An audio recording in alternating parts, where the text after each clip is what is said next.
tardes, bienvenidos a la Redacción Abierta. ¿Se acuerdan ustedes de José Luis Rodríguez Zapatero, el expresidente del gobierno, ese presidente que llegó al poder en el año 2004, el 14M, 3 días después de los atentados de Atocha, en el que murieron 192 españoles? Bueno, pues bien, Zapatero cambió muchísimas cosas en nuestro país. Una de ellas fue la aprobación de la Ley de la Memoria Histórica y, sobre todo, fue esa ruptura con la transición española. Si Zapatero va a pasar por algo a la historia, en primer lugar será por la crisis económica que dejó y que asoló nuestro país, mandando al paro a más de 3 millones de españoles, pero también por ser el presidente, como decimos, que pasó como un rodillo por ese periodo histórico, el de la transición española, rompiendo todos los acuerdos, todo el consenso que propició la salida del franquismo y el nacimiento de la democracia con la aprobación de la Constitución del año 1978. Bueno, vamos a ver lo que ha dicho José Luis Rodríguez Zapatero cuando le han preguntado por un montón de cuestiones que este nuevo gobierno de Pedro Sánchez, también socialista y heredero, por supuesto, del zapaterismo, está llevando a cabo en el apenas mes y una semana que lleva Pedro Sánchez instalado en la Moncloa. Feminismo radical, cesiones de todo tipo al separatismo vasco, al separatismo catalán, podemización de la radio y televisión española. Bueno, de todos estos asuntos le ha preguntado a Zapatero y la verdad que tenemos que reconocer que el expresidente del gobierno ha sido muy sincero en su respuesta, que desde Génova 13, por cierto, tome nota con lo que ha dicho hoy Zapatero. En efecto, en la etapa del gobierno de 2004, el Partido Socialista logró que la sociedad española se reconociera en valores muy profundos en relación con los derechos y libertades, la igualdad y la paz. Y eso, a pesar de que ha habido gobierno del PP durante unos años, esos valores están profundamente arraigados. Y creo que el PP debería de entenderlo un poco mejor. No lo han entendido del todo mal, porque no modificaron ninguna de las leyes, ¿no? Pero debería entenderlo un poco mejor. Bueno, vaya recado al Partido Popular. Da igual prácticamente si gana Pablo Casado que si lo hace Soraya Sáenz de Santamaría. El Partido Popular dice que supuso un paréntesis en ese rodillo socialista, pero luego lo piensa José Luis Rodríguez Zapatero, lo piensa mejor y dice, bueno, en realidad el Partido Popular no ha tocado ninguna de las leyes que yo aprobé. Memoria histórica, del aborto y así con tantas otras. En fin. Si hoy estamos sufriendo esa comisión de la verdad que propone crear el presidente Sánchez, además suponiendo que va a sacar a Francisco Franco del Valle de los Caídos, si todo esto es posible, si todo esto se va a llevar a cabo, fue gracias a Zapatero, pero sobre todo a la inacción de Mariano Rajoy en el gobierno de España durante 7 años, la primera legislatura además en la que obtuvo mayoría absoluta y no hizo absolutamente nada por cambiar y por luchar contra estas leyes ideológicas del zapaterismo. Bueno, hoy además, en clave catalana, se ha producido una noticia muy importante. El Tribunal, lo voy a leer, Superior alemán, nos ha dado luz verde a la extradición de España de Carles Puigdemont. Lo va a hacer solamente por el delito de malversación, no por el de rebelión ni el de sedición. Sin duda es una magnífica noticia para el separatismo catalán. Prueba de ello es que todos los implicados lo están celebrando en el día de hoy. Torra, por ejemplo, se ha pronunciado, a ver si podemos ver el tuit que ha escrito esta mañana el presidente de la Generalitat, como decimos, celebrando esta gran noticia, ahí lo estamos viendo, una gran noticia, dice Torra, muy contento por el presidente Puigdemont y porque se demuestra una vez más los engaños y mentiras de una causa judicial que nunca debería haberse iniciado. Será en Europa donde ganaremos. También se ha pronunciado sobre este asunto el propio expresidente Carles Puigdemont. A ver si podemos verlo, también lo ha hecho a través de las redes sociales en Twitter. Dice Puigdemont, hemos derrotado la principal mentira sostenida por el Estado. La justicia alemana niega que el referéndum del 1 de octubre fuera rebelión. Cada minuto que pasa nuestros compañeros en prisión es un minuto de vergüenza e injusticia. Lucharemos hasta el final. Bueno, el propio presidente Zapatero, expresidente Zapatero, aludía.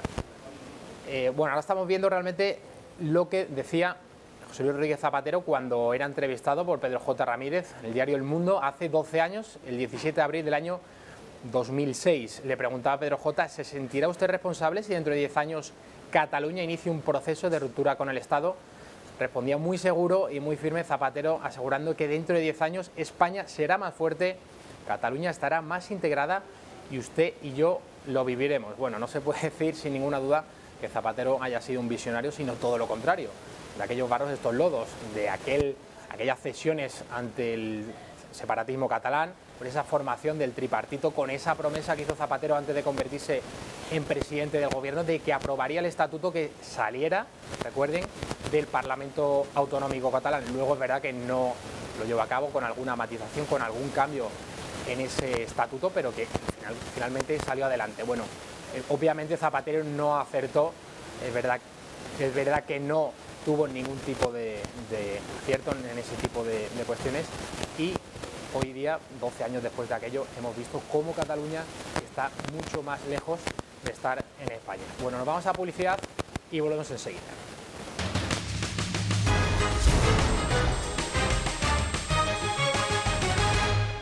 Ya estamos de vuelta en la redacción abierta. Esta mañana le han preguntado al presidente del gobierno, a Pedro Sánchez, sobre la decisión de la justicia alemana de extraditar a Carles Puigdemont, el expresidente catalán, por malversación. Sin duda es una noticia polémica, es una noticia que ha reforzado sin duda el separatismo catalán y que ha debilitado, por supuesto, por un lado al magistrado del Supremo, a Pablo Llarena, y por otro, por supuesto, a España, al Estado español y todo lo que la unidad de España representa. Esto es lo que ha dicho el señor Sánchez cuando le han preguntado. Fíjese, cuando era líder de la oposición y ahora como presidente del gobierno siempre he mantenido la misma máxima. Las resoluciones judiciales no se califican, se respetan. Y esto es lo que hace este gobierno. Respetar todas y cada una de las decisiones judiciales, ya sea en España, en Bélgica, en Alemania, donde sea. Lo importante en términos de la justicia española es que aquellas personas involucradas en los hechos que ocurrieron el último semestre del año 2017 tienen que ser juzgadas por parte de los tribunales españoles. Pedro Sánchez va camino de convertirse, de batir todos los récords en apenas, como decimos, 5 o 6 semanas que lleva en el gobierno de España de contradicciones. Sí, cuando está en la oposición decía unas cosas, ahora en el gobierno hace otras. También va a batir el récord, por supuesto, ya lo hemos comentado tantas veces en esta mesa y en otros programas de esta casa, de cesiones al separatismo, al catalán y al vasco. Bueno, el pasado mes de abril, es decir, hace muy poco tiempo, Pedro Sánchez se pronunciaba de una manera muy distinta cuando una resolución judicial, en este caso de la Audiencia Provincial de Navarra, en el caso de La Manada, pues no era de su agrado. Decía Pedro Sánchez en Twitter: ella dijo no, te creímos y te seguimos creyendo. Si lo que hizo La Manada no fue violencia en grupo contra una mujer indefensa, ¿qué entendemos entonces por violación? No es no, yo sí te creo.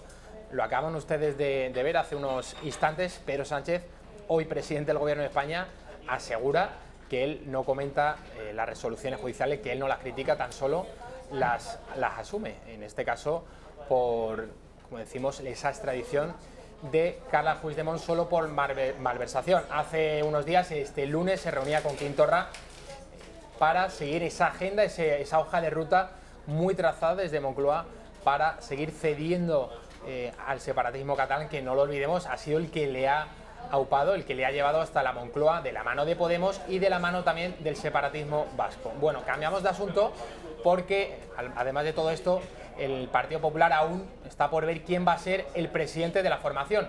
A un lado, Soraya Sáenz de Santamaría, la ex vicepresidenta, la mujer fuerte del grupo Prisa, la candidata de la izquierda, la candidata de todos los progres de este país. Y al otro lado, Pablo Casado, el niño bonito de José María Aznar, que lleva haciendo una campaña hablando de recuperar los viejos valores, hablando, dice Pablo Casado, de dar la batalla de las ideas, de contrarrestar las ideas, la ideología de la izquierda, y de tener un discurso convincente que pueda recuperar a los votantes que se han marchado disgustados con el Partido Popular en los últimos años, tanto a Ciudadanos como a Vox. Ha tenido esta mañana Pablo Casado, ha sido entrevistado en el programa, en Antena 3, en el programa Espejo Público, por Susana Griso, y le han preguntado, por supuesto, por las palabras de Soraya Sáenz de Santamaría, en las que aseguraba que la mayoría, el 63%, creo que ha dicho Soraya Sáenz de Santamaría, de los afiliados del Partido Popular prefieren a una mujer como líder del partido. Algo irrisorio, porque claro, Soraya, está sumando los votos, los afiliados que han votado a Cospedal, que es su archienemiga. Lógicamente, esto parece bastante de ficción. nadie se cree que todos los votantes de Cospedal vayan a arropar, a apoyar ahora a Soraya Sáenz de Santamaría por el hecho de que sea mujer. Bueno, vamos a ver qué es lo que ha dicho Pablo Casado. Lo que pasa que no sé por qué seguimos hablando de paralizar un proceso en mitad del partido. Ella insiste mucho en ya, que, pero bueno, que va a haber hay un proceso de doble que va a haber vuelta. lista unitaria. No va a haberla. No va a haberla. ¿Seguro? ¿Lo descarta al 100%? Antes de por 100%, pero antes de la votación es que no debe haberla. Pero es que las presiones hasta el día del 20 van a ser tremendas, las debe tener yo ya. Aguanto, en eso, ¿Las aguantarás eso he aprendido de Mariano Rajoy, yo aguanto lo que me echen. Ahora, hay que dejar muy claro las cuestiones, no se puede cambiar las normas en mitad del partido, estamos en la primera parte en el vestuario y no vamos a amañar el resultado, hay que jugar la segunda parte. Entonces yo creo que hay que salir del debate de las normas, del debate del género, yo escucho hablar... Ahora le escuchará, precisamente hablando del debate del género. ¿De qué sexo tenemos los candidatos? ¿De qué edad tenemos los candidatos? Y hablemos de contenido porque Pedro Sánchez sigue avanzando mientras nosotros hablamos de cosas que son absurdas. Pero antes de ir con el... Dice, bueno, lo de ser joven se pasa, lo de ser mujer, ¿no? Yo de verdad que es que no doy crédito. O sea, ¿Por qué? Pues que es como decir que a ti te han elegido por ser mujer para presentar Espejo Público. O que a Soraya le eligiera a Mariano Rajoy para ser vicepresidenta por ser mujer. Creo que es una ofensa hacia las mujeres. ¿Pero qué es esto de que los afiliados por votar a una candidata lo hagan por ser mujer? ¿Tampoco vale la candidata? ¿O tanta cuota y tanto hándicap hay en España por ser mujer? Bueno, 6 y 21 minutos de la tarde está nuestra reacción. Alba Vila, presentadora de los informativos de esta casa. Alba, bienvenida. ¿Qué tal? ¿Cómo estás? Bueno, los últimos días casi todos los informativos están llevando con muchísima cobertura y muy buena información todo lo que está aconteciendo sobre estas primarias del Partido Popular, la cobertura que se hizo sobre esa primera vuelta y todo lo que está aconteciendo en este descanso, creo que lo ha llamado Pablo Casado, antes de reanudar la segunda parte, que va a ser ya la segunda vuelta entre Soraya y Pablo Casado. Bueno, Alba, ¿qué te ha parecido? Me gustaría preguntarte en primer lugar, ¿qué te ha parecido las declaraciones de Soraya en las que ella asegura que todos los votantes de Cospedal van a ir hacia ella porque entiende que eso es un cauce natural, esos votos van a ella por el mero hecho de ser mujer? Han votado a Cospedal por ello, entonces ahora deberían esos votos ir a Soraya. Yo creo que Soraya Sáenz de Santamaría se está equivocando un poco con su discurso, sobre todo porque está intentando hacerse con el discurso feminista, no para de atacar a Casado, pero sin embargo conocemos muy poco de su proyecto por no decir nada. Sin embargo, Casado no para de anunciar propuestas, además están colgadas en su página. Soraya, sin embargo, no hemos visto nada más allá de criticar la gestión del artículo 155, de atacar a Casado y de hablar de compromisarios de que no le salen las cuentas. Te comentaba antes fuera de cámara que el equipo de Soraya se había reunido ayer y dice que tiene 800 compromisarios más que Pablo Casado, entonces no sé aquí quién es el que no sabe sumar. Bueno, todo lo que está haciendo Soraya durante esta campaña es declaraciones diciendo los votos que va a tener más que sus rivales, pero efectivamente, como ha comentado Alba, yo daría 1 millón de euros al espectador que me demostrara que Soraya Sáenz de Santamaría ha hablado de una sola idea en esta carrera por liderar el Partido Popular. Es que no tiene ninguna propuesta verdadera realmente Soraya Sáenz de Santamaría. Todo lo que ha comentado Alba, lo que has dicho de la derogación del artículo 155, ella estaba en el gobierno de Mariano Rajoy. Podría haber hecho algo y no hizo más allá. Además, el fracaso de diálogo con Cataluña es ella una de las principales responsables porque tuvo varias reuniones con el vicepresidente, con Oriol Junqueras, y el desafío continuaba. Efectivamente, era la vicepresidenta de Mariano Rajoy, fue la persona de ese gabinete escogida precisamente para ello, para encabezar esa operación Diálogo en Cataluña que, como todos sabemos, resultó ser un fracaso absoluto. Pablo Casado está efectivamente llevando una campaña en la que habla de ideas, habla de contrarrestar las ideas de la izquierda. Quizá por eso nos dé una pista, Alba, de que Soraya y su propio entorno, sobre todo el entorno, porque ella aún no lo ha reconocido abiertamente, está muy temeroso de poder celebrar un debate, un cara a cara televisado con Pablo Casado. Es que en un debate de ideas televisado, lógicamente, quedarían todas las vergüenzas al descubierto. Ahí se vería que Soraya es realmente la predilecta de la progresía, de la izquierda, del grupo Prisa, y que no tiene nada interesante que ofrecer a las bases de su partido ni a los votantes del propio Partido Popular. Alba, ayer hablaba el que fue ministro de Exteriores, García Margallo, en El Gato al Agua, y le preguntaba a Gonzalo Vans, el presentador, tú también conoces, Alba, sobre ¿A quién iba a apoyar en esta segunda vuelta? ¿Qué crees que dijo Margallo? Pues ayer en esta cadena tuvimos a dos de esos candidatos que finalmente se quedaron ahí en el camino, que no pudieron seguir adelante. José Ramón García Hernández, como sabes, que no se mojó, dice que se va a mojar en los próximos días, así que veremos si lo hace. Y Margallo, que decía que su favorito es Pablo Casado, porque Soraya sería, una vez más, una continuación de lo que ya existía, que no sería refundar el partido ni esa regeneración que tan necesaria es para el propio Partido Popular.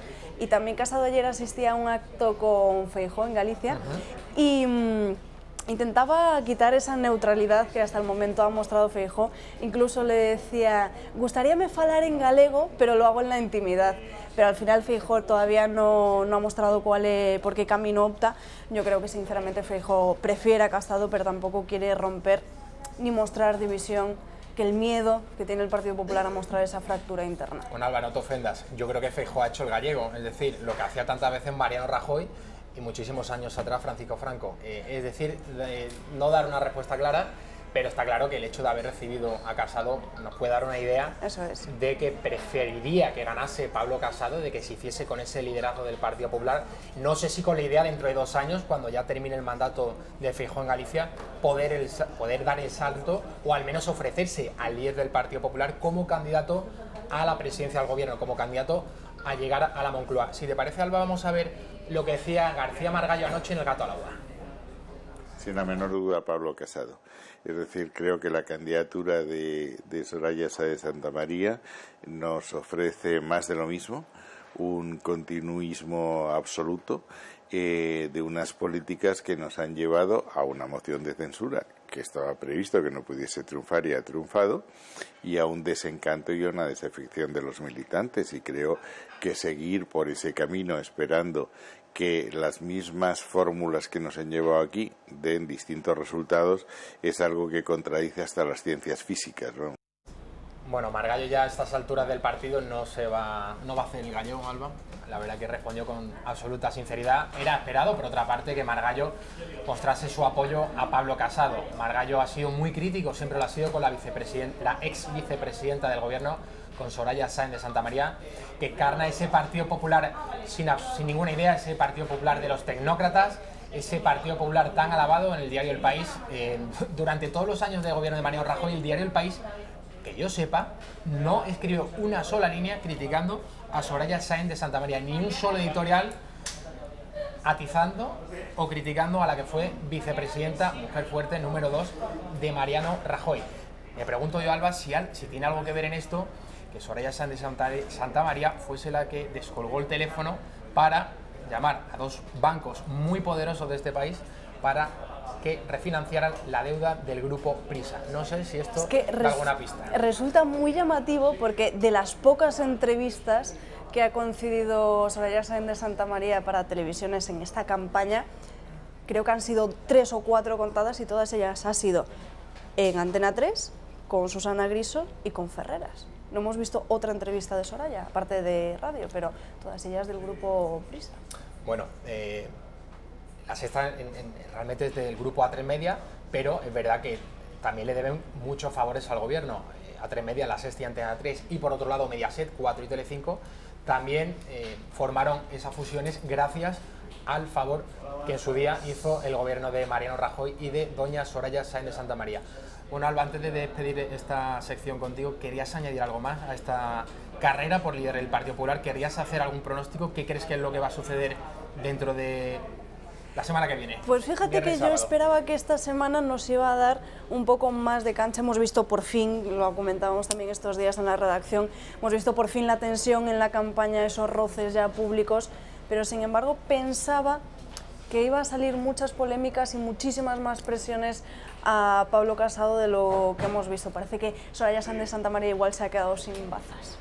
Bueno, sea lo que sea, lo vamos a contar aquí en Intereconomía Televisión. La semana que viene tiene lugar esa segunda vuelta en las primarias por el Partido Popular, y Alba Vila Laje en los informativos de Intereconomía Televisión, y el resto estaremos en este programa de esta casa, se lo vamos a contar con todo detalles. A la vuelta de la publicidad va a estar Alex Navaja con nosotros para repasar los distintos asuntos que nos trae la actualidad.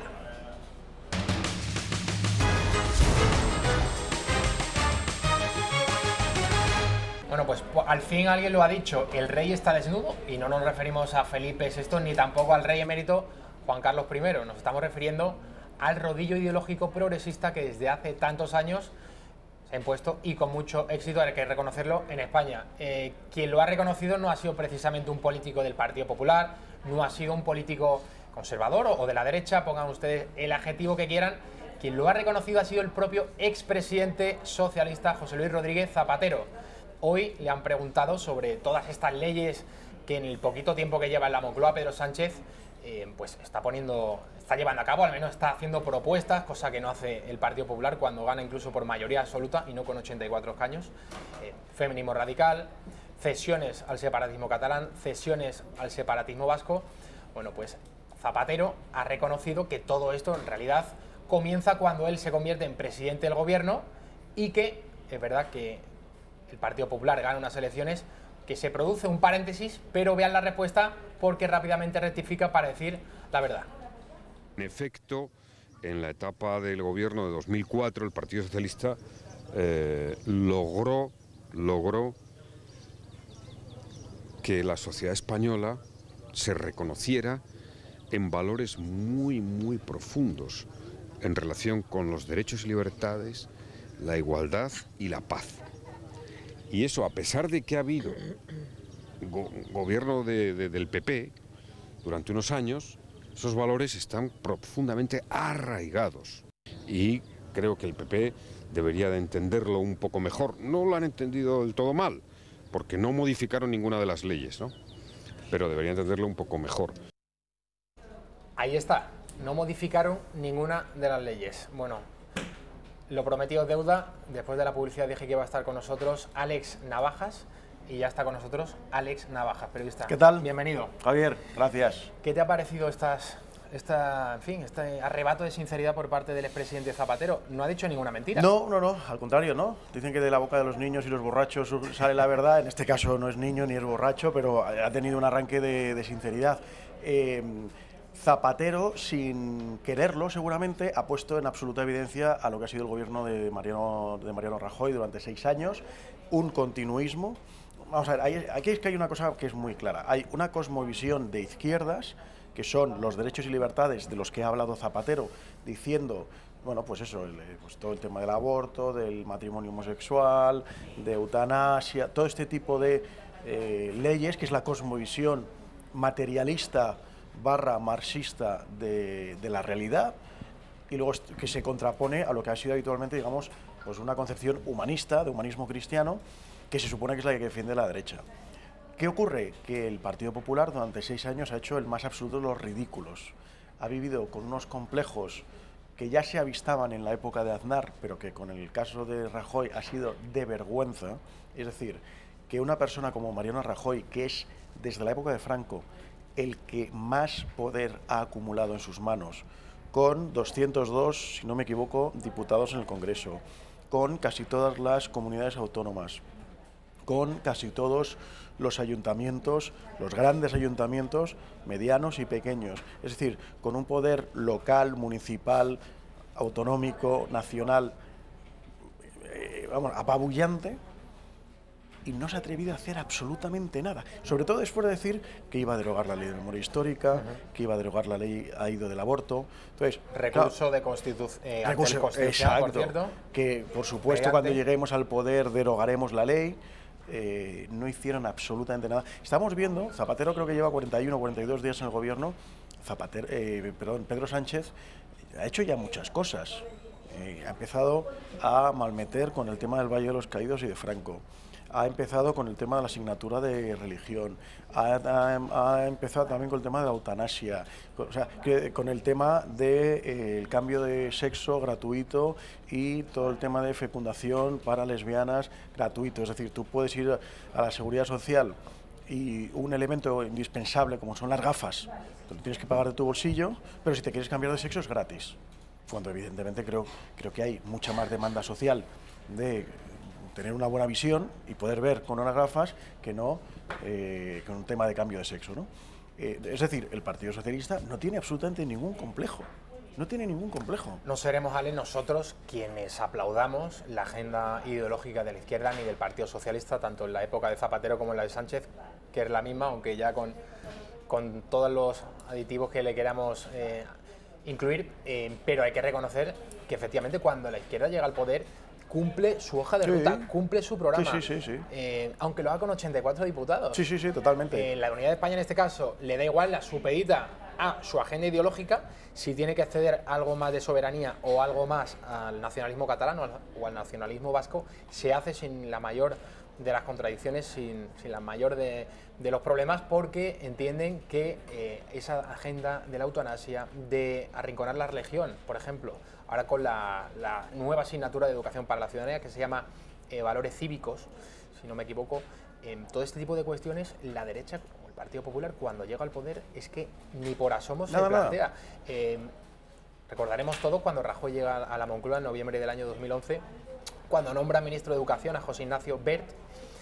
La izquierda rápidamente se moviliza. ¿Por qué cuestión? Pues porque el ministro Wert proponía una ley educativa, la LOMCE, que podrá ser criticable en muchísimos puntos, Alex, pero la izquierda sabe perfectamente cuáles son sus caballos de batalla. El tema de la educación, por supuesto que lo es esencial dominar las mentes, la educación a los menores, adoctrinarles, y alguien que dentro del gobierno del Partido Popular intentase, aunque fuese mínimamente, hacer un plan alternativo o confrontar las ideas de la izquierda, las ideas progresistas, pues todo el mundo, recuerdo hace 5 o 6 años, que odiaba a José Ignacio Wert, pero nadie sabía realmente explicar por qué motivos la ley Wert, era mala. Era el muñeco de pim pam pum, todos los días era atizado en todas las tertulias, desde por la mañana en la radio hasta por la noche en cualquier cadena de televisión. ¿Y cómo acabó la cosa? Bueno, pues José Ignacio Wert, por supuesto, acabó fuera del gobierno. Claro, dimitiendo y fuera del gobierno. Pero fíjate, o sea, hay una cosa que es sorprendente.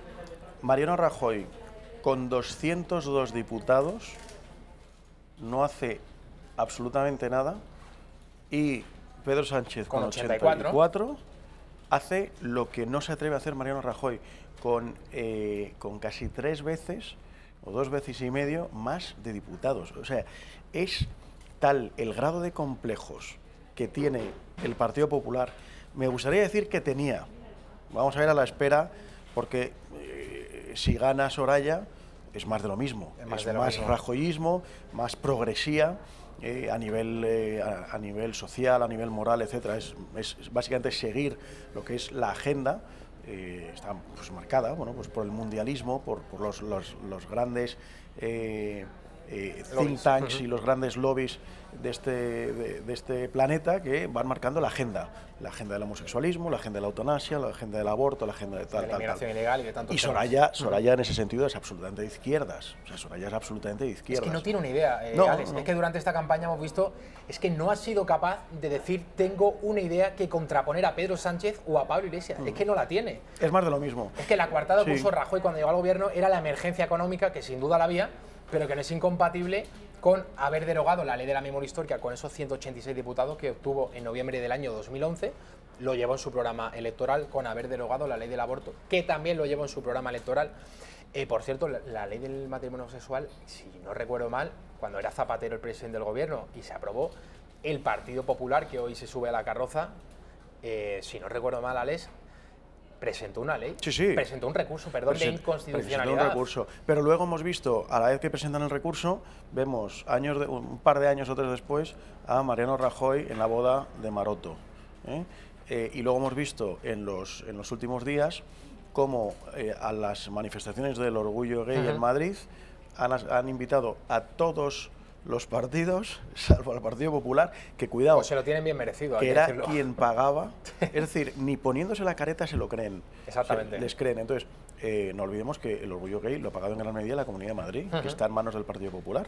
Con lo cual, quiero decir, es tal grado de sumisión, de arrastrarse, de complejos, es tan vergonzoso que la izquierda tiene clarísima. Yo es una cosa, sinceramente, que envidio de la izquierda. O sea, insisto, llevan 41 días en el poder, oye, y nos han bombardeado a ideas. Han sacado iniciativa, ideas nocivas, pero es verdad lo que ideas. Sí, sus ideas, que dentro de su antropología y dentro de su cosmovisión del mundo funcionan. Y hemos visto durante 6 años al Partido Popular que no ha hecho nada. Simplemente hablar de economía y de paro. Hombre, que es un tema importante, nadie lo niega, evidentemente el tema económico, pero en educación no han hecho absolutamente nada, en memoria histórica nada, en aborto absolutamente nada, en ideología de género tampoco, en cultura, quiero decir, van a cultura y les pitan porque están subvencionando a los mismos que les pitan. ¿Por qué? Porque les tienen, claro, porque les tienen miedo, porque les tienen miedo. Salta todo el tema catalán y el Partido Popular de escorzo. Entonces, lo que hemos visto es absolutamente lamentable y a mí me gusta mucho haber visto al señor Zapatero reconocer ufano que las medidas que él puso en marcha, porque a él le encanta ser recordado como el presidente de las medidas sociales, es yo creo que lo que más le gusta, y yo cuando hablo con socialistas es lo que más te dicen, que Zapatero fue el gran presidente de las reformas sociales. Bueno, entre paréntesis, mandando a 3 millones al paro. Sí, pero aprobó el matrimonio homosexual, pero aprobó la ley del aborto y eso se vende como grandes calificadas como medidas ideológicas, no sociales. Exacto. Y entonces el PP más o menos arregla la parte económica, pero no hace absolutamente nada en la parte social. ¿Por qué? Porque no tiene agenda, porque el Partido Popular no tiene ideología. Es un cascarón hueco de ideología donde simplemente hay unos gestores económicos razonablemente eficaces, tampoco es que sean una máquina, o sea, no nos vamos a engañar, no son aquí, bueno, van resolviendo el tema económico, pero tampoco es que nos hayan sacado del agujero, y eso es el Partido Popular. Eso es el Partido Popular, lamentablemente, lo ha sido hasta ahora. ¿Qué va a pasar a partir de ahora? Pues ya veremos. Ya veremos. Lo has dicho antes, Alex, con 84 diputados el Partido Socialista es mucho más valiente que el Partido Popular con 186. Sí, yo he dicho 202, pero a 186. Con una mayoría absoluta en las Cortes, en el Congreso de los Diputados. Y en el Senado. Y en el Senado. En los dos. En la Cámara Alta. Esto, lógicamente, nos lleva a una reflexión. Y me estoy acordando ahora de unas palabras de Pablo Iglesias, cuando decía que la política, lo decía, eso sí, antes de fundar Podemos, que la política es cuestión de masculinidad, y cito, una cuestión de pelotas. A él le gustaba la política en la calle, la política de enfrentarse, decía, a los antidisturbios, y que al final todo es una cuestión de a ver quién puede más. Yo creo que tiene mucho de verdad y mucha razón Pablo Iglesias en esta palabra. Obviamente no lo de enfrentarse a la policía, pero sí en el hecho de creer tus propias ideas, de que si realmente crees en un proyecto político, si realmente crees en unas ideas, tú tienes que hacer todo lo posible por llegar hasta el final. Exacto. Si además tienes la legitimidad que te da el haber sido votado por la mayoría de españoles y el tener 186 escaños, la mayoría del Congreso de los Diputados, pues da igual que la izquierda se movilice lo que quiera en la calle, da igual. Si entiende que una ley sea no constitucional, pues ahí está el Tribunal Constitucional para dirimir si esa ley realmente encaja dentro de nuestra Carta Magna. Sí. Pero lo que está de fondo y lo que se ha puesto de manifiesto estos años es que el Partido Popular no tiene ninguna idea distinta a las de la izquierda. Fíjate, me llama mucho la atención. Esta mañana leía un artículo de opinión de un gran amigo, Alex Rosal, que es el director de un medio digital. Y él contaba cómo recientemente le había llamado un antiguo columnista que había tenido en el periódico y le había pedido que por favor hiciera el favor de borrar todos los artículos suyos porque estaba pensando en dar el salto a la política. Entonces, en los artículos se había mostrado siempre como una persona muy valiente, defendiendo unos valores tradicionales, no sé qué, pero iba a dar el salto a la política. Y entonces eso le podía suponer una carga, ¿no? No dice Alex Rosal a qué partido o en dónde quiere militar, pero vamos, yo estoy convencido, me lo puedo imaginar fácilmente que será el Partido Popular. Entonces, o sea, ¿cómo es posible pues esta persona, no sé si es periodista o no sé qué, escribiendo artículos durante años, que además dice Alex Rosal, artículos valientes, artículos muy claros, exponiendo una serie de ideas muy bien expuestas, sin ningún fanatismo, sino simplemente con claridad de ideas, diciendo las cosas muy claras, y años después este señor se arrepiente de lo que ha escrito porque tiene planteado dar el salto a la política. O sea, es una cosa... Es toda una medida, claro, de las pocas ideas, del poco valor, de lo poco que se lo creen. tantos políticos en España, no sé la edad que tendrá ese político, Alex, Yo pero tampoco. sospecho que será joven. No tengo ni idea. Alex Rosal no da pistas. Es más, luego le he preguntado, digo, ¿a quién te referías? Y me ha respondido con un jejeje y no me ha querido decir nada más. Me he quedado con la intriga de saber quién será este escritor o este articulista que va a dar el salto a la política, ¿no? Pero es muy significativo, es decir, de muchas de la cobardía que podemos llevar dentro. Y efectivamente, lo que dice Pablo Iglesias con ese lenguaje tan distinguido suyo del periodista y las pelotas y todo este tipo de símiles futbolísticos, bueno, pero es que ellos, bueno, cuidado, aunque también Pablo Iglesias ha tratado de tapar mucho de su hemeroteca, pero no porque esté arrepentido, no porque le dé miedo, no, sino por pura estrategia. O sea, todos hemos visto las declaraciones de Pablo Iglesias en las Enrico Tabernas, arrisotadas con los batasunos y bueno, pues diciendo básicamente que ETA fue algo, sí, fue algo comprensible dentro del proceso de democratización de España, pues fue algo comprensible que se podía comprender en ese contexto, tal. Bueno, pues eso evidentemente Pablo Iglesias sigue pensando exactamente lo mismo. Lo que pasa es que ahora por una pura estrategia no le interesa decirlo, pero Pablo Iglesias por supuesto que piensa eso, no ha cambiado lo más mínimo. Alex, no sé quién será ese frustrado columnista que quiere dar el salto a la política. Desde luego, si lo hace al Partido Popular, yo le auguro un futuro muy brillante, desde luego que sí. Sin duda. Antes de que empecemos a entrar en el tema de las primarias del Partido Popular, me gustaría que viésemos la entrevista ayer en RAC 1 del abogado de Carles Puigdemont pidiendo al gobierno abiertamente lo siguiente sobre Vox. I desactivar Vox, avui hi havia, ja que estem citant la literatura jurídica més al dia, cito un tuit ara del Joan Queralt que ho explicava. En un cas és donar una instrucció, un foli, i en un altre cas és desactivar a Vox, que el govern té mecanismes per poder-ho fer. Sí? Sí. Com? Hi ha moltes possibilitats per poder desactivar. Des del convenciment amb la gent de Vox és difícil això, no? Però, clar, es podria investigar Vox, també. Però perquè s'investigui a Vox algú ha de demanar. Sí, però és a dir que el govern, un estat, i el govern és el que domina els mecanismes de l'estat, té eines per fer moltes coses. Caray.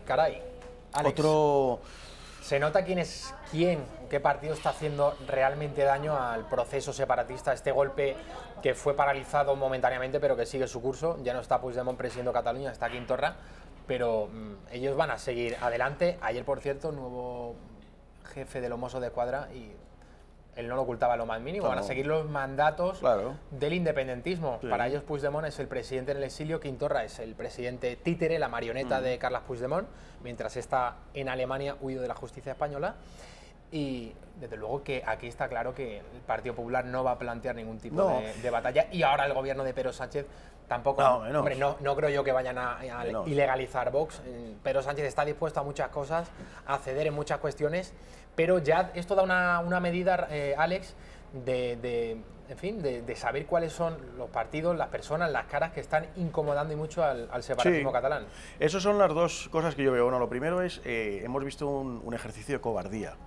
Es decir, este hombre, este político que está hablando, habla en genérico de que el gobierno, bueno, debería empezar procedimientos. Pero vamos a ver, ¿usted qué dice? ¿Usted qué es lo que está diciendo? ¿Usted está pidiendo abiertamente la ilegalización de Vox? ¿Qué es lo que está pidiendo? No, y bueno, pues se anda con medias tintas, con circunloquios, pero no va al grano, ¿no? Entonces, para mí me parece que es un ejercicio claro de cobardía. Segundo, efectivamente, demuestra que un partido como Vox, que es un partido que no tiene representación parlamentaria, con lo cual se supone que no es nada, está haciendo daño al independentismo y al separatismo catalán. Queda de manifiesto en esto. De nuevo, es una bajada de pantalones o es una colleja bien dada al Partido Popular. Porque igual que veíamos la de Zapatero, que ha puesto de manifiesto que el Partido Popular no ha hecho nada en la parte social, este político catalán está poniendo de manifiesto que el Partido Popular no ha hecho nada, no incomoda a los separatistas. Quien incomoda a los separatistas es Vox. Con lo cual, de nuevo, el Partido Popular, de nuevo en entredicho. A mí esto, ¿qué me dice? Bueno, pues que evidentemente Vox está haciendo bien las cosas y Vox se está limitando a pedir que se aplique la ley. no nos dejemos aquí engañar con lo que dicen algunos de que es extrema derecha, tal. Como está tan demonizada la extrema derecha, basta que cojan a un grupo y la opinión pública decida situarlo en la extrema derecha para que inmediatamente se convierta en chivo expiatorio. Vox es un partido de derechas, claramente de derechas, que es una cosa que de nuevo a muchos les acompleja, y Vox está haciendo las cosas dentro de la legalidad y las está haciendo bien. Lo que debería haber hecho el Partido Popular con el tema del separatismo, que es firmeza. Nuestro presidente Pedro Sánchez ya él ha dicho que quiere diálogo, que quiere hablar, que no hay cortapisas en el debate con los separatistas. No, pero vamos a ver, pero ¿cómo que no hay cortapisas en el debate con una persona o con un grupo de personas que han dicho que quieren desgajar un pedazo importante del territorio de España para convertirlo en independiente y no hay cortapisas para hablar con ellos? Oiga, pero usted con, no sé, con Bárcenas o con algunos nos hemos sentado a dialogar con cortapisas o sin ellas, y lo que están haciendo los separatistas es un delito infinitamente más grave que lo que puede haber hecho un político corrupto, que es grave, pero evidentemente no es tan grave como tratar de partir un país. Ale, me gustaría que viésemos ahora lo que el expresidente Rodríguez Zapatero, le han preguntado esta mañana por el tema catalán, por ese, yo ya no lo llamaría desafío independentista, que es un hecho, ¿no? No es un desafío, es que realmente se ha dado un golpe de Estado el pasado otoño y esto sigue adelante. Bueno, el señor Rodríguez Zapatero ha dicho que todo esto se tiene que solucionar con la política, es decir, no aplicando la ley en ningún caso, entiendo yo. Siempre he expresado que la crisis, una crisis muy seria, provocada fundamentalmente por la actitud de los partidos hoy llamados independentistas, antes nacionalistas. Quiero subrayar esto, yo me resisto, yo les sigo llamando partidos nacionalistas, básicamente exige política. Solo tendrá una solución política y las soluciones políticas solo se construyen con el diálogo, con la inteligencia y con la capacidad de producir actos que acerquen y no separen. Bueno, de aquellos barros, estos lodos, Alex, Zapatero, creo que cuando era candidato a ser presidente del gobierno en el año 2003, dijo que aprobaría el estatuto que saliera del Parlamento catalán. ¿No? Fuera el que fuera. Eso lo dijo Zapatero. No sé si lo dijo porque no esperaba ganar las elecciones del 14 de marzo del año 2004 o porque efectivamente la unidad de España le da bastante igual. Bueno, habla de solución política. Realmente Zapatero no es ningún visionario. Vamos a ver qué es lo que decía José Luis Rodríguez Zapatero en el año 2006, cuando era entrevistado en el diario El Mundo por Pedro J. Ramírez. ¿Se sentirá responsable si dentro de 10 años Cataluña inicia un proceso de ruptura con el Estado? Dentro de 10 años España será más fuerte, Cataluña estará más integrada y usted y yo lo viviremos. España está más fuerte y Cataluña está más integrada, Alex. Y usted y yo lo viviremos. O sea, pues aquí estamos. No, pues habría que pedirle cuentas a este señor que no da una opinión sin más, no es que era el presidente del gobierno. Mira, cuando los políticos empiezan a pastelear con el lenguaje y empiezan a hablar de soluciones políticas, de diálogo, de consenso, que son palabras suaves, almibaradas, pero claro, a la vez son una cortina de niebla porque se apela continuamente al diálogo, para todo. Diálogo, el diálogo social, el diálogo con los independentistas, siempre todo es diálogo. Pero evidentemente el diálogo es para llegar a un acuerdo y a una certeza.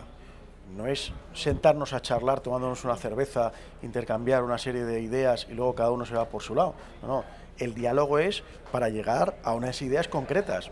Entonces, ¿qué ocurre con todo este tema del separatismo?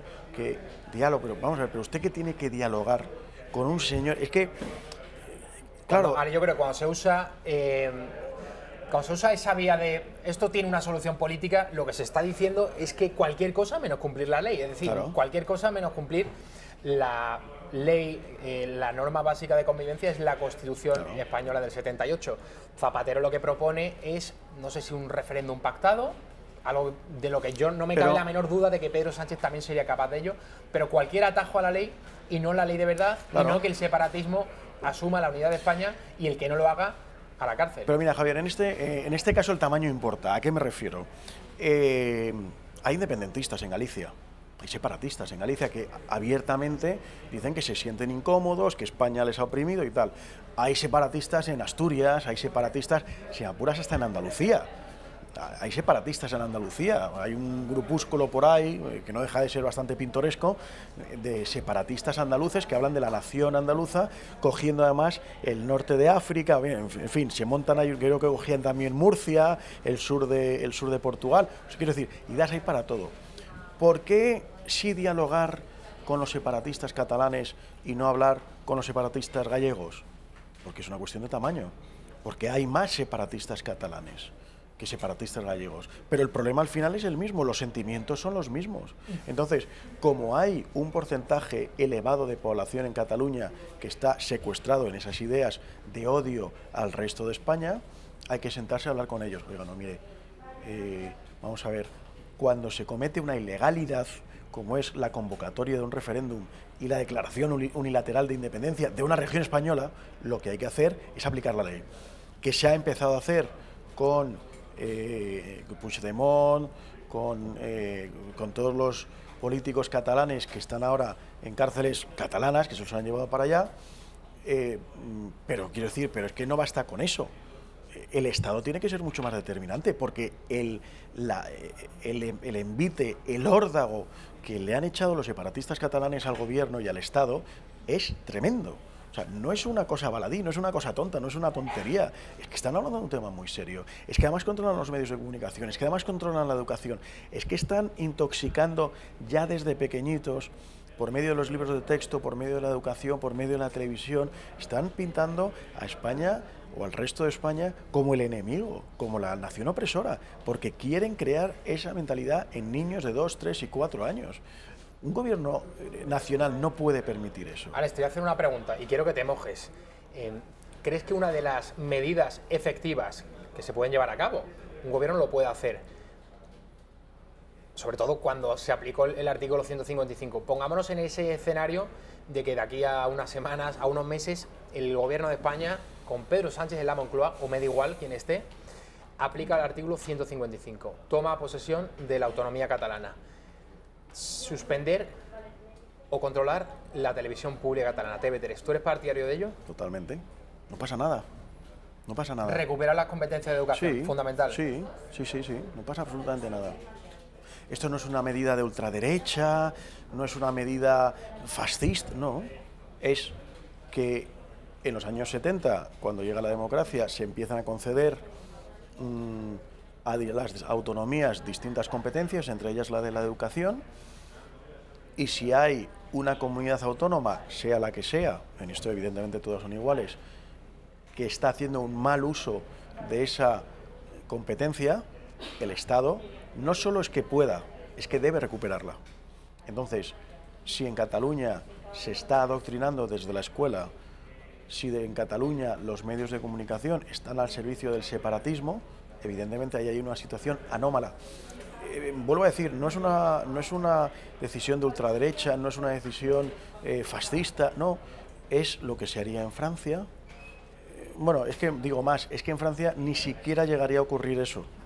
Es que ni llegaría a ocurrir. O sea, quiero decir, los franceses, y conozco a varios con los que he tenido la ocasión de hablar, es que lo ven muy claro y dicen, pero ¿cómo tenéis tantas componendas con los que quieren romper la nación? Alex, así que yo creo que uno de los mantras, uno de los mitos desmontados durante el proceso separatista catalán el pasado otoño era aquello de que, por un lado, que Madrid es una fábrica de independentistas y por otro, que aplicar una medida de manera contundente, véase la aplicación del artículo 155 de la Constitución, eso iba a provocar más o menos que el estallido civil, la guerra civil en Cataluña, que las calles iban a arder y luego vimos que nada de nada. No pasó nada. Ardieron 3 contenedores, los Mossos dieron 4 palos, los antidisturbios, vamos, una actuación de lo más liviana. Yo recuerdo, por ejemplo, aquí hace 6 años en Rodeal Congreso cómo se emplearon a fondo los antidisturbios porque quisieron tomar el Congreso una serie de señores y lógicamente la representación de la soberanía nacional hay que defenderla. Pero bueno, no me voy del tema. En Cataluña no ha ocurrido absolutamente nada por aplicar el 155, por lo tanto, ese argumento de los que piensan y consideran que, como tú has dicho, que tomar el control de TV3 o el de la educación catalana iba a provocar un levantamiento en Cataluña y que se iban a multiplicar el número de independentistas. Yo creo que tú y yo, Alex, estamos de acuerdo en que sería todo lo contrario. Sí, o sea, es que vamos a ver, el Estado español y el Gobierno de la Nación tiene una obligación para con aquellos catalanes de bien que quieren vivir su vida normal, que quieren continuar siendo españoles y siendo catalanes, orgullosos de ser catalanes y orgullosos de ser españoles, y que quieren llevar su vida normal, y que están sometidos a que sus hijos estén siendo adoctrinados en los colegios, y a que sus hijos se les prohíba hablar o que se les prohíba la educación en castellano en los colegios, y que estén viendo la televisión pública catalana o cualquiera de las decenas o cientos de medios de comunicación mantenidos con dinero de todos los catalanes y por ende de todos los españoles, para que estén vomitando continuamente mensajes de odio contra el resto de España. Entonces, el gobierno, insisto, no es que tenga el derecho, es que tiene la obligación, tiene el deber de acudir en ayuda de esos españoles y catalanes normales que sencillamente quieren ser libres. Si es una cuestión de libertad, los separatistas son los que quieren acabar con la libertad lingüística, la libertad en la historia, la libertad de la verdad, quieren manipular todo. Entonces, el Estado tiene la obligación de acudir a socorrer a esos catalanes. Y entonces, porque estamos en manos de una mafia, o están en manos de una mafia que quiere romper con el resto de España. Con lo cual, insisto, es un tema de deber, hay que hacerlo. ¿Que hay que coger los medios de comunicación públicos? Sí, no pasa absolutamente nada. No pasa absolutamente nada.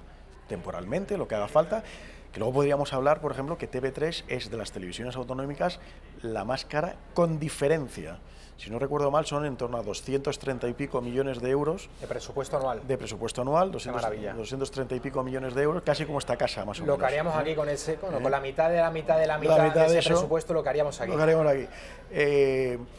Cuando creo recordar que Telemadrid, que ya es cara, son 70-80 millones anuales. 70-80 contra 230. O sea, estás hablando de 3 veces más. Entonces, es un disparate. La política, claro, luego no hay dinero para sanidad, no hay dinero para educación, no hay dinero para tantas cosas, ¿no? Entonces, sí, por supuesto, se está haciendo un uso torticero de esos medios. No hay ningún problema, intervénganse. Alex, antes de irnos a la publicidad y por tanto acabar esta interesantísima sección, te quería preguntar sobre las primarias en el Partido Popular. Sabemos que Soraya es la candidata de la progresía, del Grupo Prisa, de A3 Media, de Mediaset. Les debe, por supuesto, tantos favores que hizo en su etapa en el gobierno, cuando era vicepresidenta. Entonces, se habla de Pablo Casado porque es verdad que está planteando el debate de las ideas, dar la batalla cultural, contraponer esas ideas liberales, democristianas, conservadoras a las de la izquierda. ¿Tú realmente crees que este discurso, que puede ser calificado como un buen discurso por mucha gente, por muchos votantes del Partido Popular o del espectro liberal conservador, crees que a la hora de la verdad Pablo Casado todo este tipo de cuestiones las va a traducir en intentar limpiar las leyes ideológicas del zapaterismo, memoria histórica, aborto, eutanasia, etcétera, etcétera? ¿O crees que el Partido Popular ya está herido de muerte? Está herido de muerte. A ver, yo quiero y espero que Pablo Casado, si sale elegido presidente del Partido Popular y, si es así, tendría muchas posibilidades de coronarse como presidente del Gobierno de España, se mantenga firme en las convicciones que está planteando ahora. Muchas de las convicciones que él está planteando ahora son convicciones que tienen una mala venta. Por ejemplo, todo el tema de la familia, provida, etcétera, es algo que a mucho votante tibio del Partido Popular no le gusta, ¿no? Porque es una contraposición absoluta con lo que es las ideas progresistas, ¿no? Entonces, yo quiero creer que Pablo Casado es un hombre valiente y creo que así lo está demostrando. Sería una gran decepción, efectivamente, si Pablo Casado llegara a la presidencia del Partido Popular y luego eventualmente llegara a la presidencia de España y no se atreviera a aplicar lo que está ahora predicando. Sería una gran decepción. Yo insisto, me da la impresión de que Pablo Casado va a seguir adelante con sus ideales. Permíteme, Ale, el comentario. Yo, que soy relativamente joven, es que esta película ya la he visto muchas veces.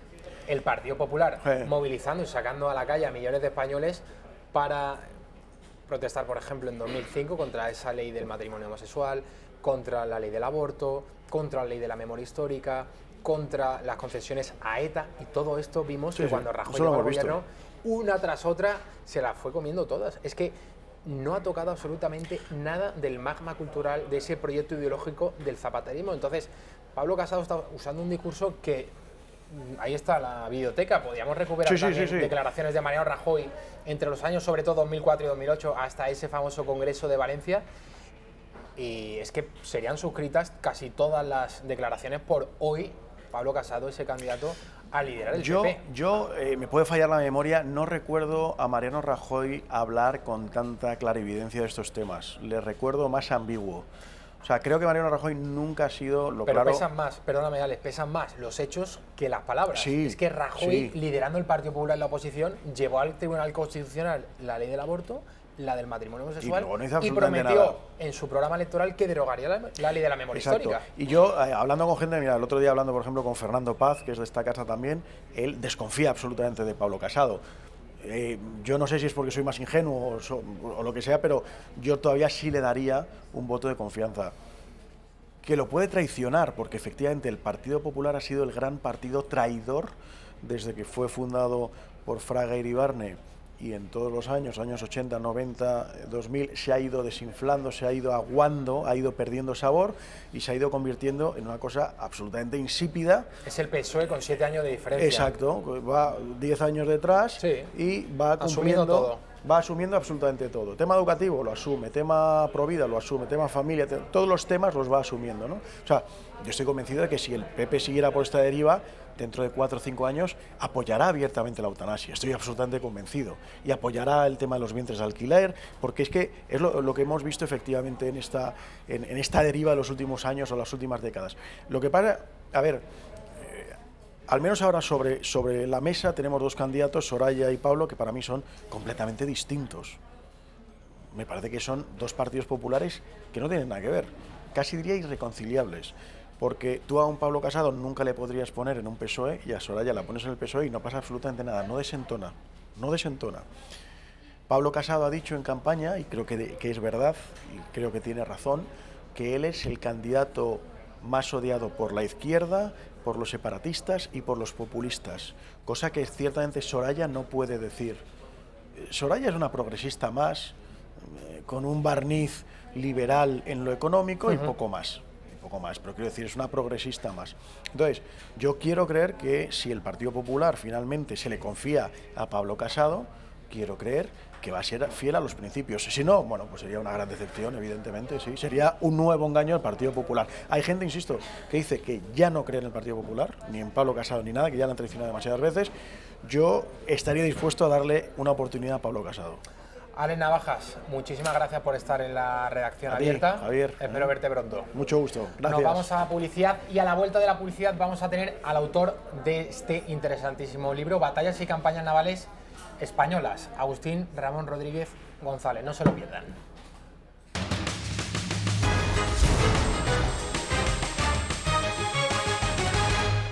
Se incorpora a la mesa de nuestra redacción abierta Agustín Rodríguez, autor de este magnífico libro Batallas y campañas navales españolas, pero casi que me gusta más el antetítulo, El león contra la jauría. Agustín, bienvenido. Muy buenas tardes. ¿Por qué ese título de El león contra la jauría? Porque es el hecho que durante la mayor parte del siglo XVI y XVII España era el primer imperio mundial, oceánico, y todos los demás potencias que eran enemigos nuestros, con lo cual el león, el animal emblemático de España, tenía que luchar contra una jauría de enemigos constantemente, no solo contra unos u otros, sino todos, bien en forma de relevos o bien en grupo.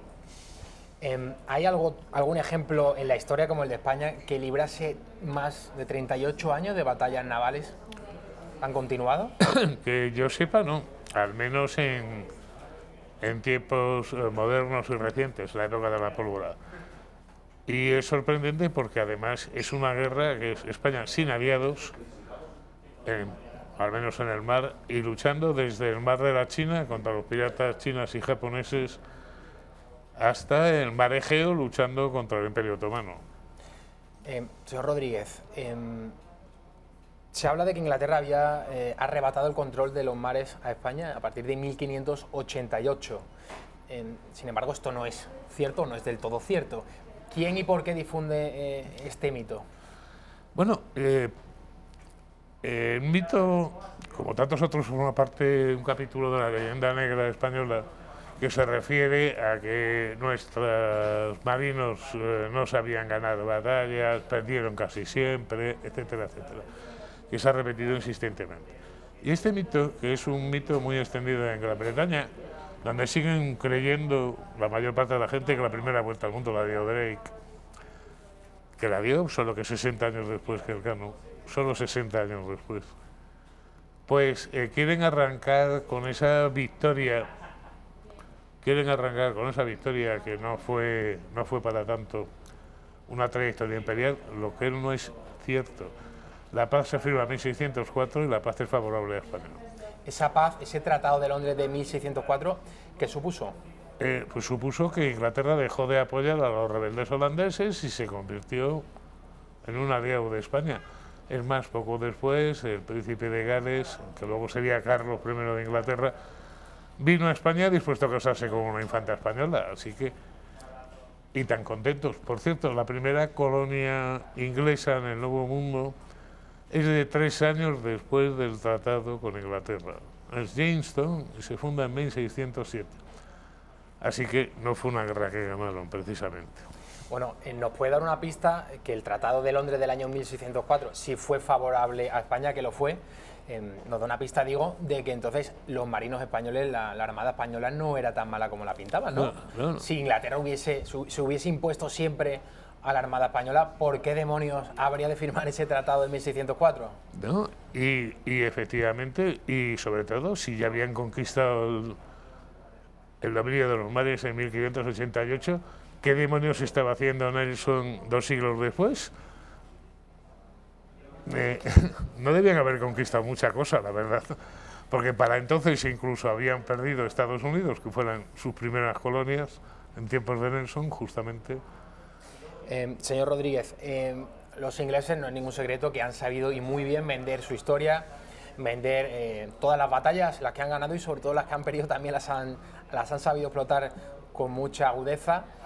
Sin embargo, fueron los holandeses quienes en el siglo XVII acarrearon más problemas a España que los propios ingleses, aunque la fama la tienen los propios ingleses. Es que hay un error muy común entre la gente que le gusta la historia y los historiadores, es imaginar que las cosas han sido poco más o menos siempre como son hoy o como las recordamos, y no.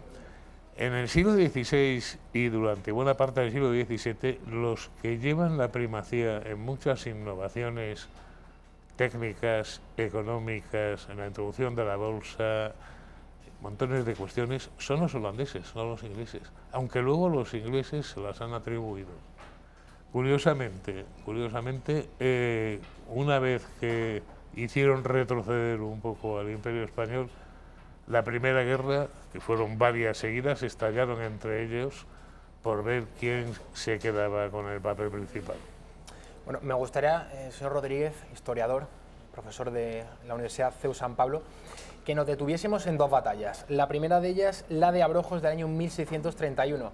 Ahí se enfrenta la armada hispano-portuguesa contra los holandeses. ¿Qué sucede en esa batalla? Bueno, pues sucede lo que tenía que suceder, porque los que más experiencia tenían eran los españoles, a pesar de que los holandeses sí es cierto que tenían algunas otras ventajas. Y eso que se dice que no entendíamos el uso de las nuevas armas como la artillería, hombre, me parece sorprendente que si los tercios españoles estuvieron ganando batallas 150 años en Europa, fue porque justamente España fue la que introdujo las armas de fuego en los ejércitos, desde los arcabuces a los cañones.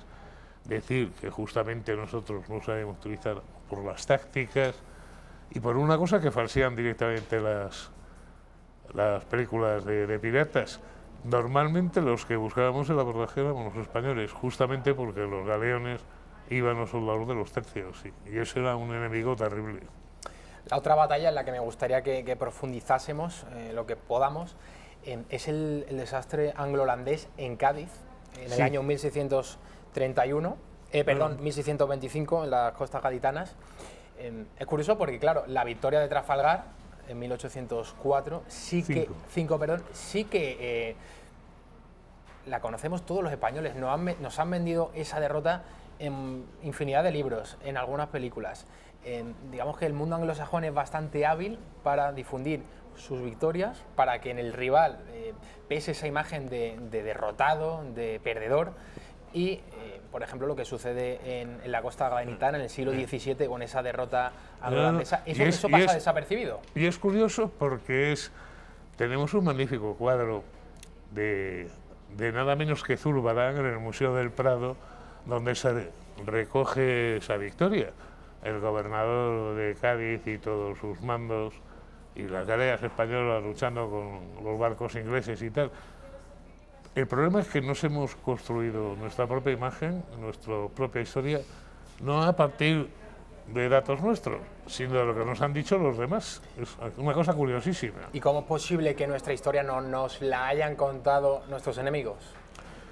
Pues es lo que ha pasado. Pero es culpa también nuestra.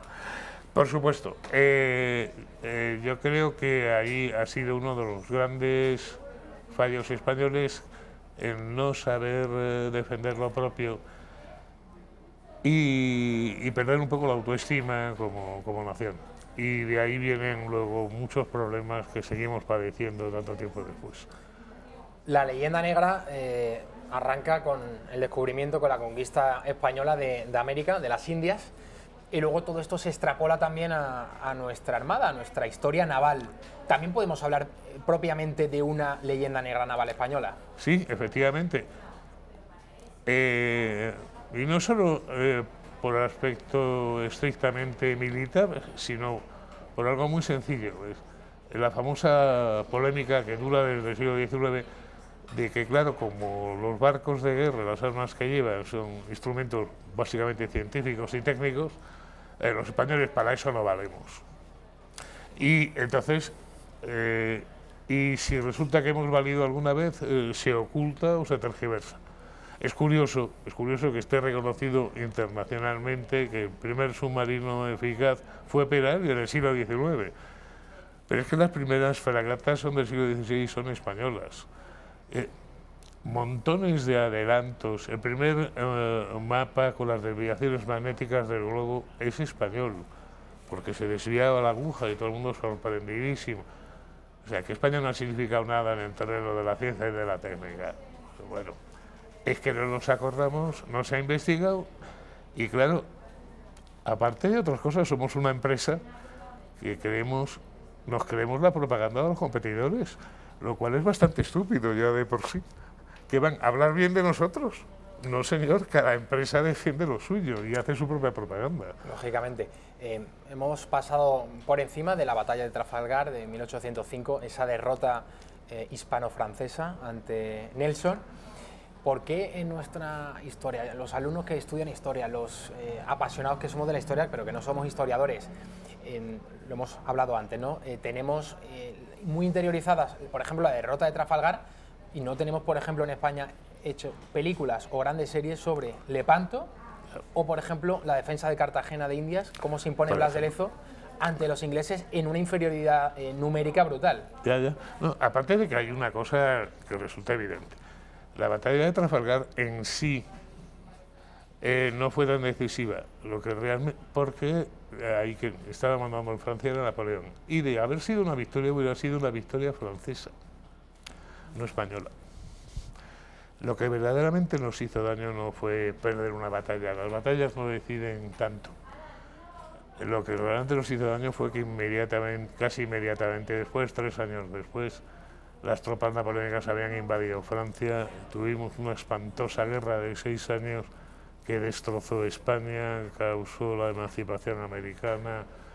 Eso sí que fue un desastre. Lo de Trafalgar no es más que una batalla perdida, para que los ingleses la han mitificado, la han dado, por supuesto, claro, como lo habían ganado ellos, pero luego no era para tanto, entre otras cosas, por el hecho fundamental de que no hubiera sido una victoria española, hubiera sido una victoria francesa, y de caer derrotada a Gran Bretaña, ¿quién nos hubiera ayudado en la guerra de independencia? Pues probablemente Inglaterra, ¿no? Así que al final fue un mal que terminó siendo para bien. Es verdad. A un español se le cae el alma a los pies cuando va a Londres, visita Londres y va a la plaza de Trafalgar, ve ese monumento precioso, grandioso, dedicado al almirante Nelson, y en España hasta hace unos años no teníamos una estatua, la verdad que no es comparable a la de Nelson en Londres, dedicada a Blas de Lezo. La tenemos en la Plaza de Colón de Madrid. La verdad que se hizo no por propuesta del Estado, del gobierno, de los políticos españoles, sino que fue una propuesta de la sociedad civil, de la gente de la calle, que entendió que este gran marino vasco merecía, por su defensa de Cartagena de Indias, pues un lugar en la historia de España. Bueno, los casos se repiten. No hay ningún monumento en España de Panto, y eso sí que fue una victoria decisiva. Imagínense lo que hubiera sido la Europa del 16, con católicos y protestantes matándonos entre nosotros, que además hubieran aparecido por aquí los otomanos. Hubiera sido divertidísimo, el Renacimiento a la porra y la cultura europea a la porra. Pero lo curioso no es solo que desconozcamos eso, sino que en otros países tienen auténticos monumentos a ilustres derrotados. A mí me hace mucha gracia el Arco de Triunfo de París, levantado en honor de un señor, Napoleón, que fue derrotado y condenado al exilio. Aquí en España, con esa crítica un tanto cínica que nos gastamos, parecería un simple derrotado, un don nadie, que al final sí ganó batallas, pero al final ¿cómo terminó? ¿Y qué ventajas le trajo a Francia Napoleón? Materiales ninguna. O sea, perder muchísima gente, muchísima riqueza, y luego tener un siglo XIX tan complicado más que el nuestro. Hablamos de su libro, pero hablamos también de la historia de España, de las diferentes formas de entender la historia en el mundo anglosajón, por ejemplo, en Francia o en España. Hemos dicho que aquí no reconocemos como es debido a los grandes héroes de nuestra historia. Ha mencionado usted, profesor Rodríguez, que no tenemos, y es verdad, lo estaba yo pensando, un monumento como es debido, una gran plaza, no lo sé, algo dedicado que conmemore la victoria en Lepanto, en la que estuvo Miguel de Cervantes. Yo creo que hoy, en el año 2018, si un político se atreviese tan solo a plantearlo, seguro bueno, que le atacarían y le calificarían de islamófobo. De todo. Por cierto, a quienes derrotaron los ingleses en las guerras napoleónicas, a quien derrotó Nelson, fue a los hijos de la Revolución Francesa, así que supongo que los ingleses eran todos unos tremendos ultraconservadores que impidieron el libre desarrollo democrático de Europa. O sea, es que si vamos así, aplicando además criterios y valoraciones actuales a la historia, pues nos podemos morir de risa. O sea, y claro, resulta que al final, una cosa que falla mucho en España es la historia comparada.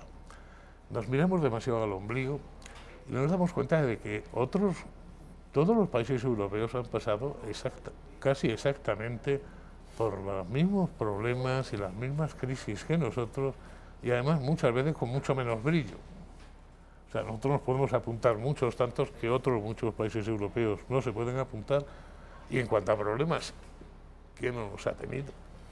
¿Quién no los ha tenido? ¿Quién no los ha tenido? Es que parece que España es el único país europeo que ha tenido, desgraciadamente, hemos tenido 4 en los últimos 2 siglos y medio, guerras civiles. Otros países, grandes potencias, también han tenido guerras civiles, pero es verdad que parece que aquí tenemos una especial afición en fustigarnos, en escupir sobre nuestros abuelos, sobre nuestros bisabuelos, sobre nuestra historia, en pedir permanentemente perdón. Y yo en este punto le quería hacer una pregunta desde el punto de vista, usted es un profesor de historia, profesor universitario. ¿Qué le parece a usted en el siglo XXI? Está ahora muy de moda eso de enjuiciar otras etapas históricas como si nosotros en el siglo XXI fuésemos los sumos sacerdotes, como si hubiésemos llegado al cenit de la historia, como si fuésemos mejores que todos los que nos han antecedido. La verdad es... Mire, yo siempre digo una cosa, si las tragedias se siguen representando algunas de ellas con bastante más de 2000 años de antigüedad, es que los seres humanos en el fondo hemos cambiado muy poco.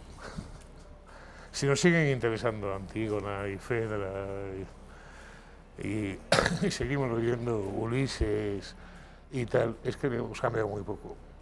Y es una presunción muy grande el pensar que hemos mejorado. En algunas cosas sí, en otras cosas lo mismo hemos ido para atrás o nos hemos quedado como estábamos, simplemente. Me llama la atención lo de la historia comparada y hay que poner datos concretos porque si no, parece que estos son alegatos ideológicos. Miren, el siglo XIX español fue terrible, ¿verdad? Bueno, y el siglo XIX francés. El siglo XIX francés, en 1814 y 15, el país es invadido por una coalición europea. Napoleón cae por 2 veces y después, en la pacífica Francia y durante los siguientes 50 años, tenemos la restauración de los Borbones, la Revolución del 20, la Revolución del 30, caen los Borbones y reinan los Orleans. La Revolución del 48, caen los Orleans, se proclama la República otra vez y tenemos a Napoleón III. O sea, en 60 años tenemos en Francia reinando 3 dinastías, Borbón, Orleans, Orleans y Napoleón, 2 repúblicas y el hecho atroz de que cuando los alemanes invaden Francia y derrotan a Napoleón III y lo hacen prisionero, estalla la revolución en París, la Comuna, y ante los ojos asombrados de los alemanes, los franceses se están matando en una guerra civil cuando los alemanes han invadido. Cuando los alemanes han invadido medio país. O sea, delante del invasor, se están matando en París. En Trafalgar, yo no sé que muchos historiadores no son aficionados a la novela histórica, pero bueno, yo entiendo que Benito Pérez Galdós le gusta a casi todo el mundo. En su episodio Nacional Trafalgar, que es magnífico, como todos los que escribió, ahí se daba cuenta, se narraba la grandeza del pueblo gaditano atendiendo a esos marinos ingleses heridos. Eso es muy cierto y eso es muy bonito. Es que después de la batalla hubo una tempestad y los barcos chocaron contra la costa y la costa se llenó de náufragos de las 3 nacionalidades, españoles, británicos y franceses. Entonces, desde el primer momento, las autoridades españolas, pero además, espontáneamente, el pueblo y la guarnición de Cádiz empezó a recoger a los náufragos sin distinción de nacionalidad, a atenderlos, incluso a prestarles sus propias camas para que se recuperaran. Y esto cuando lo supo el almirante inglés, Nelson ya había muerto en la batalla, su sucesor Collingwood, le impresionó de tal manera que decidió ipso facto poner en libertad a todos los prisioneros españoles, que aquellos no eran enemigos, que eran adversarios y ya la batalla había terminado. O sea, devolvió a todos los prisioneros españoles y solo bastante después a los franceses. Agradecidísimos del trato y tal. Al final, después de una cosa tan horrible como es la guerra, como es un combate y luego después un temporal, la humanidad se impuso y se impuso. Quien dieron el primer paso fueron los españoles de la costa de Cádiz, y espontáneamente. También es verdad que las órdenes se han de tratar a todo el mundo por igual y bien, pero los primeros gestos fueron espontáneos. Señor Rodrigo, usted es profesor, por lo tanto usted conoce, yo creo que los profesores son los mejores termómetros de cómo vienen las nuevas generaciones. Es verdad que hoy en día se tienen los mayores adelantos técnicos, el acceso al conocimiento nunca ha sido tan fácil como ahora. Sin embargo, yo creo que aquí hay una gran paradoja. ¿Usted diría que las nuevas generaciones están más preparadas? Bueno, en el punto de vista histórico, por ejemplo. En algunos aspectos sí.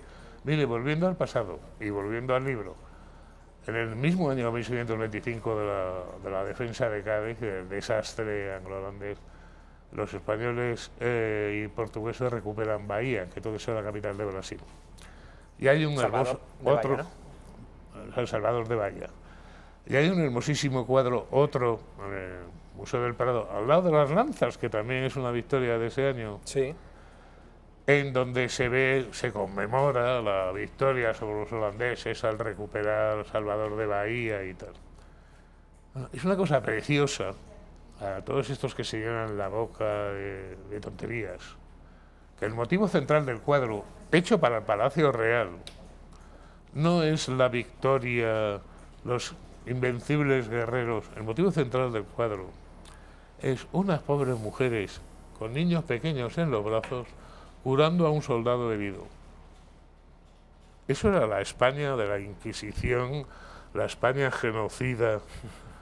Es la misma España de ese mismo año, de la rendición de Breda, que el general español Espínola le está sonriendo y siendo simpático con el holandés, que tenía todos los motivos para odiarle. Sí. Es decir, bueno, o sea, a lo mejor en algunas cosas hemos progresado, pero en otras cosas me parece que hemos ido para atrás.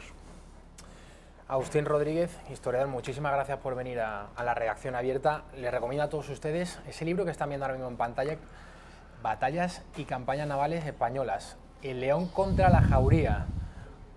Este libro que va a ayudarles a conocer mejor la historia naval de España y también a que estén vacunados contra la historiografía anglosajona en general, que sigue empeñada en perpetuar la leyenda negra española.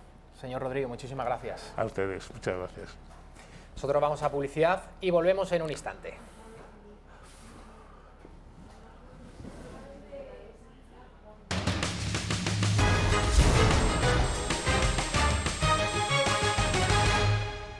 Bueno, desde que Zapatero llegó al gobierno, en España no se habla otra cosa que de Franco. No tiene usted seguramente, que nos está viendo a esta hora de la tarde, mayor problema que saber dónde está enterrado Francisco Franco Bahamonde. Bueno, el expresidente del gobierno socialista ha hablado hoy, porque le han preguntado sobre todas las cuestiones que el nuevo presidente Pedro Sánchez está llevando en sus apenas 5 semanas que lleva en el poder, todas esas propuestas ideológicas, ese rodillo ideológico progresista que quiere imponer a todos los españoles. Lleva solo apenas, decimos, 5 o 6 semanas, y al expresidente le han preguntado por todo este tipo de cuestiones, el feminismo, desenterrar a Franco del Valle de los Caídos. Bueno, pues Zapatero, a propósito de todo esto, ha hablado, por supuesto, de esa propuesta del nuevo gobierno socialista de crear una comisión de la verdad. Esa comisión de la verdad arranca de la aprobación de la ley de la memoria histórica. Miguel Gutiérrez, bienvenido. Javier Torres, ¿qué tal?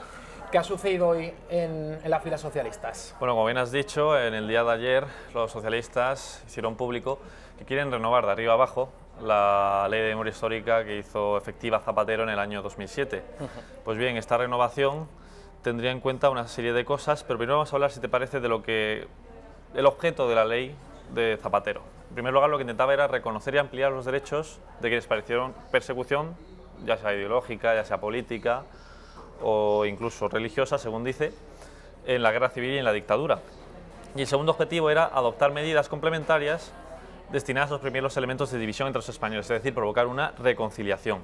Pero claro, esto es en el ámbito teórico. Luego, cuando pasas a la práctica, te das cuenta de que es una ley muy poco parcial. O sea, muy parcial, quiero decir. Sí, perdón. Una ley muy parcial porque está siendo muy poco objetiva. Es decir, aquí se está persiguiendo al bando nacional y se está santificando al bando republicano. Al bando derrotado en la guerra civil. Efectivamente. Es decir, lo que se está intentando hacer de fondo, Miguel, es lo que debería ser campo de los historiadores, que es contar la historia y que los historiadores, en fin, cada uno tiene sus tendencias, pues cuenten y narren qué ocurrió durante la Segunda República, durante la Guerra Civil y los años, casi 40 años del posterior franquismo. Es una situación bastante paradigmática, Javi, porque en lo normal en la historia es que los vencedores escriban la historia, ¿no? Pues aquí está pasando lo contrario. O sea, los vencidos son los que están reescribiendo la historia y los que están tirando ahora al bando republicano de demócrata, cuando tenían por detrás a la Unión Soviética, que bueno, que de democrático poco, ¿no? Y sobre todo porque dejaron muy claro que no eran nada democráticos cuando en 1934 tuvo lugar la Revolución de Asturias, en la que la CEDA de Gil Robles, la Confederación Española de Derechas Autónomas, efectivamente, iba a tener ministros y montaron esta revolución, la izquierda radical, para que esto no ocurriese, porque no concebían que en un sistema que ellos mismos, la izquierda, había diseñado, que pudiera gobernar la derecha de alguna forma, ¿no? Y claro, esta ley de memoria histórica pues no habla de muchas cosas, se habla de unas y otras pues las esconde. Intenta hacer una limpieza claramente, porque estamos hablando de que en el bando republicano se hizo una limpieza de los enemigos de unas 40.000 personas, eso en la parte de atrás, digamos, a escondidas, ¿no? Y también, como bien sabrás, masacraron a 7.000 religiosos. Sí, o sea que no es poca cosa, y no hablemos ya, bueno, de otros episodios como Palacuellos. Eso además está considerado genocidio. O sea, tiene la categoría de genocidio lo que ocurrió durante la Guerra Civil. Pues no, estos son los democráticos, ¿no? Y es muy claro que estaba la URSS detrás, porque en el 36 y en el 37 se hizo un pago efectivo a la Unión Soviética, que se llevaron el 70% del oro de las arcas reservas del Banco de España. Efectivamente, a Moscú, que no nos los han devuelto, por cierto, como pago por la ayuda en la Guerra Civil. Y esto es la ley de 2007 que, como te he demostrado con un par de ejemplos, pues no es nada objetiva. Se califica a uno de dictador, de asesino, de todo en el mundo, y a otros pues de ser unos santos. Pero es que ahora quiere hacer una reforma, es Pedro Sánchez, una reforma de arriba abajo. Ya fue ayer la que habló Dolores Delgado, ministra de Justicia, explicando en qué ámbito se va a hacer esa reforma. Vamos a verlo. Para declarar la nulidad de los tribunales de excepción franquista y sus fallos y sentencias, impulsar desde lo público las exhumaciones, crear una comisión de verdad, resignificar el Valle de los Caídos en los términos recomendados por la comisión de expertos que estudió el asunto en el año 2011, retirar la simbología de exaltación de la guerra civil y la dictadura con un procedimiento tasado con sanciones económicas para el caso del incumplimiento y reforzar el acceso a los archivos. Además de ello, reabriremos la Oficina de Apoyo a las Víctimas del Franquismo y estudiaremos la manera de llevar a cabo la ilegalización de aquellas asociaciones u organizaciones que hagan apología del franquismo. Esta ley de memoria histórica, Javi, no pudo funcionar porque, bueno, aunque Zapatero la puso en marcha, el Partido Popular no es que la derogase, sino que no se le dio dinero a los presupuestos generales del Estado para que funcionase. Y Zapatero considera que sería muy interesante que el Partido Popular la apoyase para, de una vez, reconciliar al pueblo español. Y lo que me parece más importante de ese momento, Omar, a ver si convencéis a las nuevas generaciones del PP y al PP, es que el PP, me parece importantísimo, se sume y apoye, porque eso sería, sin duda alguna, el mejor síntoma de que ya, con tiempo, o sea, los que reivindicamos la memoria hemos demostrado que reivindicar la memoria no era ni abrir heridas, ni reivindicar lo peor de todo lo que fue, sin duda alguna, la dictadura. No, era simplemente el que la gente tiene derecho a la memoria personal y que un país tiene derecho a su dignidad histórica. Bueno, Zapatero quiere que el PP se sume y apoye la ley de la memoria histórica, pero la verdad es que cuando Rajoy estaba en la oposición, el PP prometió, y lo llevó así en su programa electoral, derogar la ley de la memoria histórica. Ganó las elecciones en noviembre de 2011, lo hizo además por mayoría absoluta, y la ley de la memoria histórica siguió vigente. Así que Zapatero tiene que estar muy contento y darle las gracias a Rajoy y al Partido Popular porque la ley de la memoria histórica, como contamos, siga vigente. Pues ya, Javi, para terminar, si quieres comentamos los puntos en los que se quiere hacer esa reforma y terminamos. El primero de ellos es, como has dicho al principio de esta sección, es que se está impulsando las exhumaciones, evidentemente la que más polémica genera, la de Francisco Franco, que por cierto no se puede hacer porque está regida por derecho canónico, es decir, porque está enterrado en una zona de culto, en la Basílica del Valle de los Caídos, por lo tanto ahí quien rige es la Santa Sede, por lo tanto desde un punto de vista civil no se podría hacer nada. Ya a ver cómo se ingenia Pedro Sánchez para sacarle de allí. Luego también la anulación de las sentencias franquistas, que bueno, muchas de ellas fueron por delitos de sangre, o sea que no, ahí realmente un poco se puede hacer. La búsqueda de desaparecidos y un censo de las víctimas, la creación de una comisión de la verdad, de la que tú has hablado. Esto de la comisión de la verdad suena totalmente orwelliano. Sí, porque no dejan que los historiadores te digan pues, lo que ocurrió. El poder decide qué es la verdad. Exacto. No es ya el terreno de los historiadores, nadie puede opinar. Yo creo una comisión de la verdad a propósito de la ley de la memoria histórica y a partir de ahí punto y seguido. Y el que ose rebatir esta verdad pues será convenientemente sancionado. Efectivamente, Javi. Y es que esta Comisión de la Verdad evidentemente va a estar compuesta por gente afín a la memoria histórica. Por supuesto, es como la agencia estatal que quiere crear el movimiento LGTBI con esa ley que propuso Podemos, que con gente afín, pues igual, por lo tanto, de justicia poca. Y resignificar el Valle de los Caídos, que yo creía que ya se había resignificado con la llegada de la democracia. Y por último, posiblemente una de las más debatidas es que se va a intentar ilegalizar las asociaciones u organizaciones que hagan apología del franquismo.